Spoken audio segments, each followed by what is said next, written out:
Musta mga amigo? So pupunta sana kami ng Batangas ngayon. Spend ang long weekend, undas ngayon. Pero may nagpa-service lang sa akin. Susunduin sa San Ildefonso, Bulacan. Tapos ihatid sa airport. Tapos meron din isa pa sa BGC. Tapos ihatid din sa airport. Samahan nyo muna kung experience ang traffic sa Metro Manila ngayong long weekend. Tapos pagkagabi, punta naman kami ng Batangas. So manggagaling tayo dito sa Cainta, Rizal, papuntang San Ildefonso. Good luck. Matraffic na Saturday. Ang estimated na ay 3 hours and 15 minutes. Pero kapag walang traffic, 2.5 hours lang. Traffic sa EDSA, kaya itatry ko dito sa C5 ako, tapos Mindanao Ave. Medyo dito sa Ateneo, maluwang. Traffic na sa Balintawak, saka sa NLEX, dahil dun sa mga paluwas para sa undas. So Commonwealth na.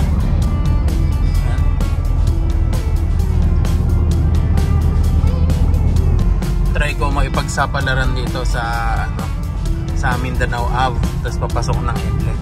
Feeling ko hindi pa gaano mabigat yung traffic dito eh. Talagang ganito sa Metro Manila, manghuhula ka o pag-iisipan mo talaga na maigi kung saan medyo tingin mo hindi bumabara. Ngayon mahirap na umasa kina Waze saka Maps. Gagawin mo na lang si Waze o kaya si Maps ng batayan kung saan merong mga matraffic na lugar. Kaya isip ko ng mga alternate route dito, medyo maluwang. Hindi naman ako nagkamali ng hinala.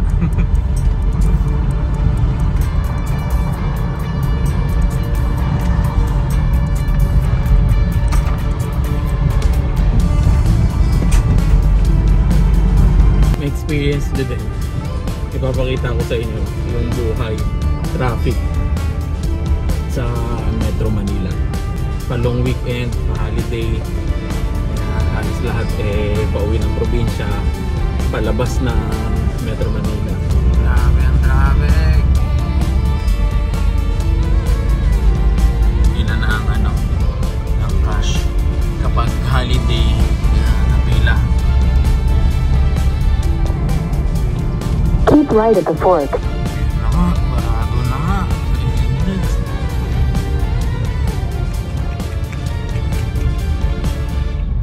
Medyo makapal-kapal na to. Sunod tayo dito sa mga biyahero. Minsan kailangan mo din sumingit-singit dito. Traffic sa kabila din.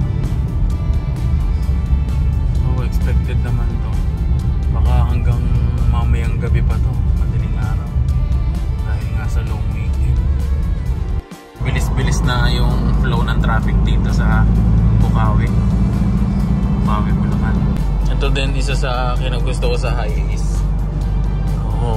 Pwede mo nang gawing bahay, camper van, at kayang-kaya niyang makisabay sa mga expressway. Kung hataw lang ng takbo ng 100, 120, 140, kayang-kaya niya. Kahit kargado pa. Medyo mabagal lang talaga dito dahil sa sira-sira yung kalsada. Ayan, bypass road na. Yung San Ildefonso na ako. Medyo napaaga lang ng mga 15-20 minutes. Dito laging traffic ng lugar na to. At pabalik naman tayo ng Manila pag pick up. So 3:45. So dito na ako. Pick up na. Langanin.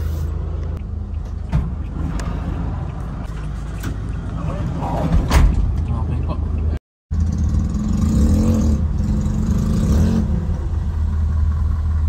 Alas 5 na kami nakalis dito. Pupunta na kami ng airport. 10 PM pa naman yung flight, pero kailangan 7 PM nasa airport na kami.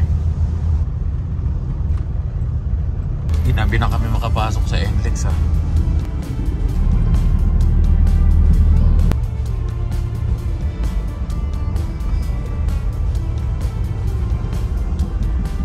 Ayun na, grabe.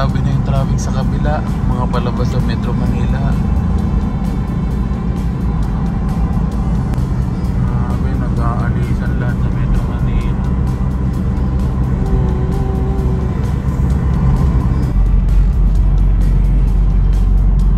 Ayun, Skyway na. 20 to 30 minutes na lang mula Balintawak Airport yung biyahe dito. Laking tulong tong Skyway ngayon, napapabilis yung biyahe mo. Dati pag sa baba ka dumaan sa EDSA, nata-traffic ka talaga mga 1 hour. Makati na banda, pero Skyway pa rin to. Medyo traffic lang dito pag rush hour. Mga 7 kami dumating, halos 2 hours lang biyahe. Sir, tulungan na.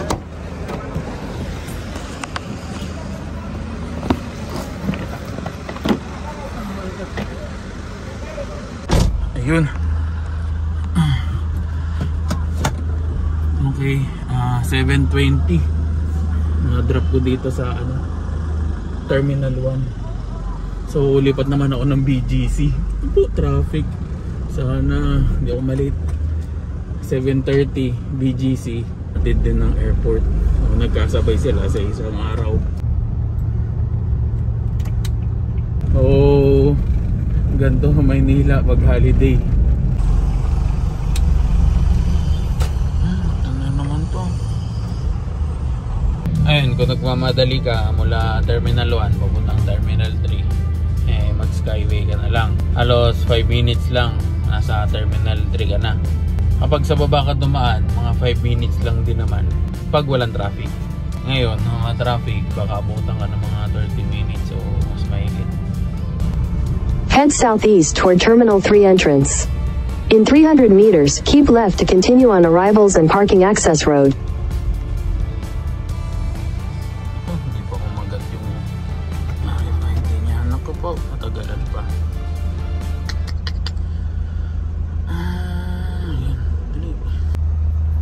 Yun, kumagat-agad yung akin. Ay.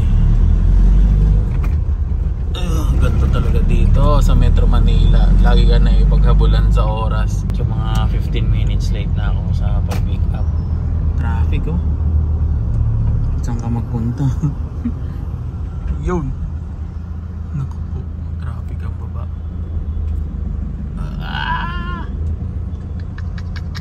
Kanina pa ako umaga nata-traffic.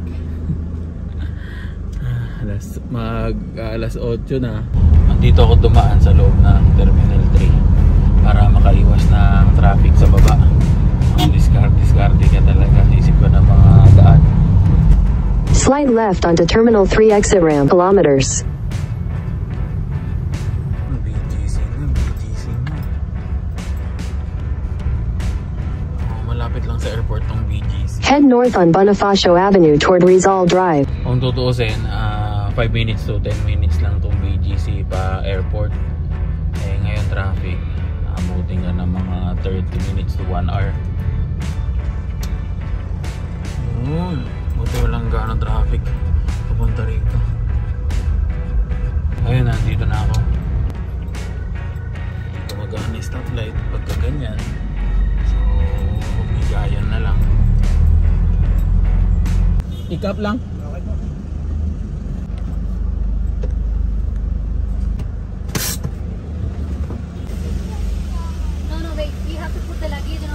Close the door. Sit down.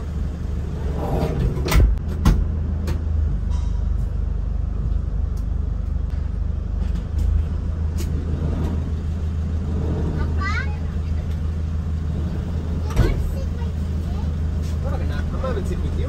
Papa will sit here. This is more.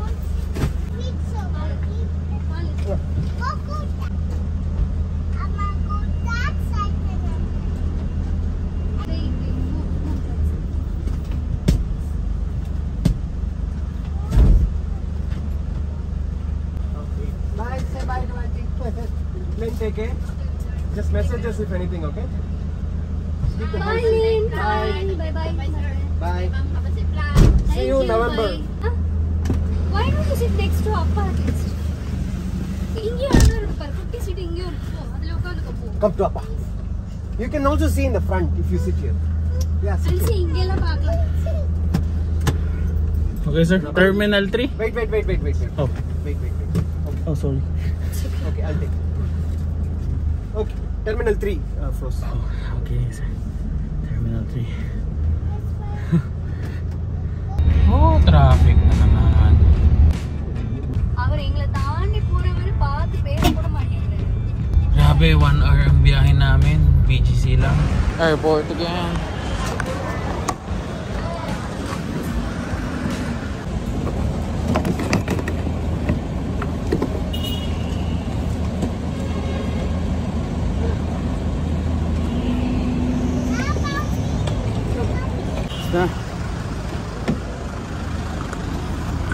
Super busy. Grabe, daming tao, daming sasakyan. Mamadali lahat. 8:30 nakarating sa Terminal 3. Pauwi na ako ng bahay. At pagdating sa bahay, gre-ready naman pa Batangas. Ganito ang buhay sa Manila. Dahil ka naghahabol ng oras. Tapos naka-manual ka pa, traffic, tutubuan talaga ng ugat yung parado na naman. Traffic again. So yun, yung una kong sundo, papuntang Australia. Tapos ngayon naman yung pangalawa, papuntang India. Tapos kami naman papuntang Batangas. Palabas lahat ngayon ng Metro Manila.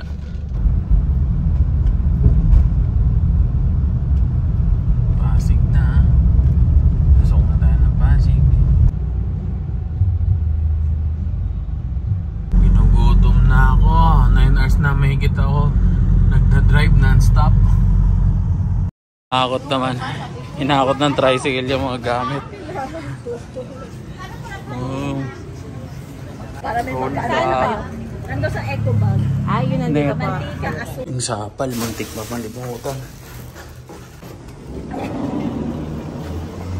Okay. Kahit saan na lang to. Yun, bahay na. Nakauwi na rin. Nakakain na rin. Bukas. Minsan talaga kwarto to eh. Minsan bodega. Ito mga panggawa ng cage ni Nico.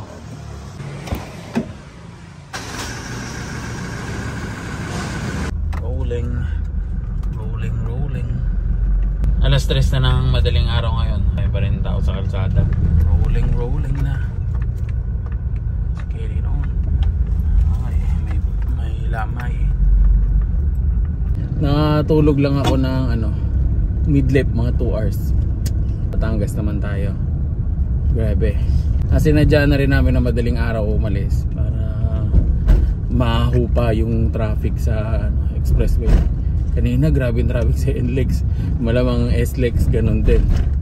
Kaya sana ngayon walang traffic para 2.5 hours lang nasa na tayo, Batangas. Ikutan. Pasok na tayo ng SLEX.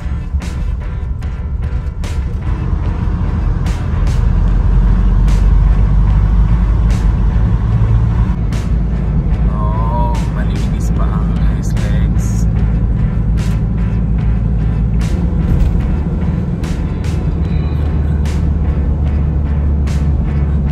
Kaya talaga 1 hour na lang Tagaytay ngayon.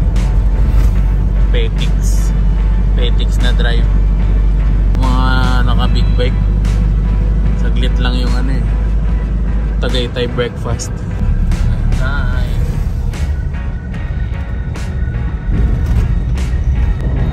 Lang naman, grabe yun. Contis. So inumaga na kami. Twin Lakes na. So yun, boundary na ng Nasugbo. Picture lang. Lamig dito. Maligayang pagdating sa lalawigan ng Magigiti.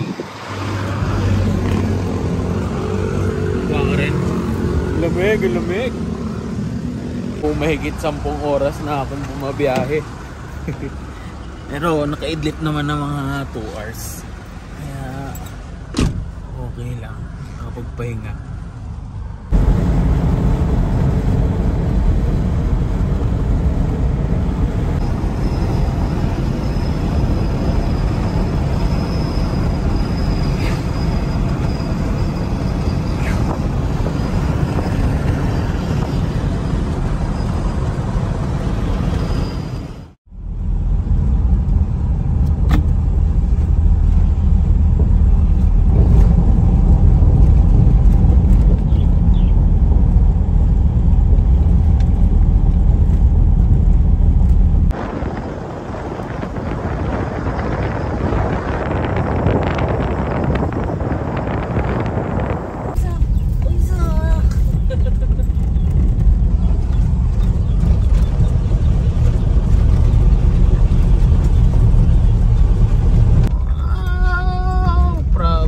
Vibes na sarap sa feeling agad.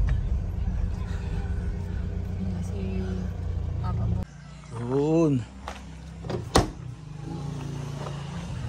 Boom.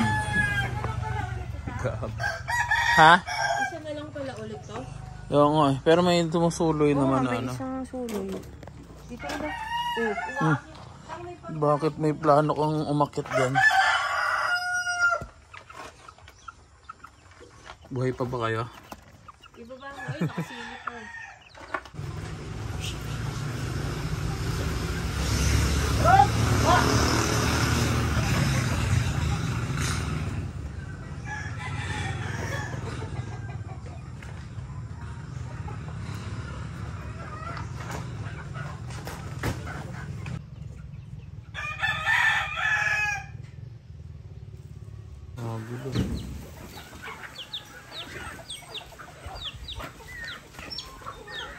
Nakalayo-layo na tayo sa maingay na lugar. Puro traffic. Natapos din. Presko na ngayon dito. Dito muna kami mga 1 linggo. O yun, ganun po ka-busy sa Metro Manila. At pinakita ko lang sa inyo yung pagkakaiba Metro Manila. Tapos yung dito. So sa mga susunod na araw, dito lang kami mag-stay. Salamat po muli sa panonood. Pahinga po muna tayo sa busy na Metro Manila. Ingat-ingat po tayo sa ating mga biyahe ngayong nalalapit na bakasyon. Keep hustling.